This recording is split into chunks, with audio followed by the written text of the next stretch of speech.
Ito, ang battery na to. Dalawang CST na 12.8 volts, 100 AH. Pag pinarallel mo siya, 12.8 lang pa rin yung voltahe niya. Pero tataas naman yung capacity yan. This is magiging 200 kasi 100 plus 100. So, ginamitan natin yung MCCB yan. Kahit naman hindi. Pero, may sobra kasi akong MCCB.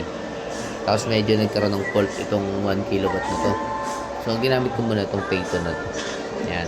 Although, as continuous power naman niya is 1.5. Okay pa rin yan. Wala namang mabibigat na ginagamit yan. So, nilagyan ko rin dito ng voltmeter. So, 14.3. Mabilis ang tingin kahit hindi ka gumamit ng Bluetooth.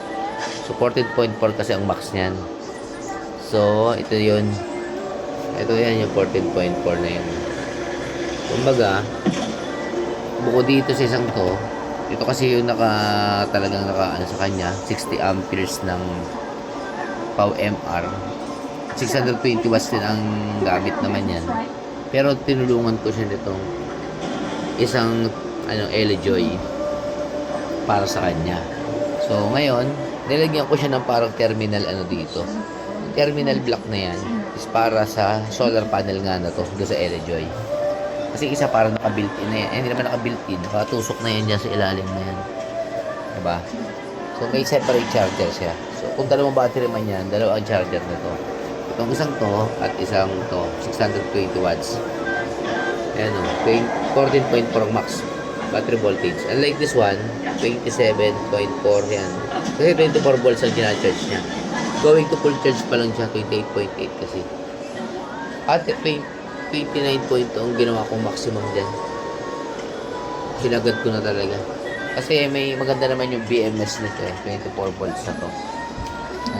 Naka-Jinko lang. Jikong. So, 24 pieces pa lang ata yan. 4 times 6, 24. Kasi, may 4 pa lang ako doon. Another 4 pa lang para maging 32 na to.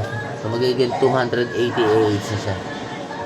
So, pag-araw naman ganito, medyo magandang panahon ngayon. So, makakano siya. Makakapuno, pwede gamitin ng aircon or kung ano pa man. Pero for the meantime, syempre, yun muna. Hindi pa kailangan kasi 8 talaga yung idadagdag niya para maging siya 8 series 4 parallel. So parang ang mangyayari dyan, so kada 8 kasi isang set ng 24 volts yun. So bali 3 set pa lang to kasi 24 pieces. So 70 AH times 3, that is 210.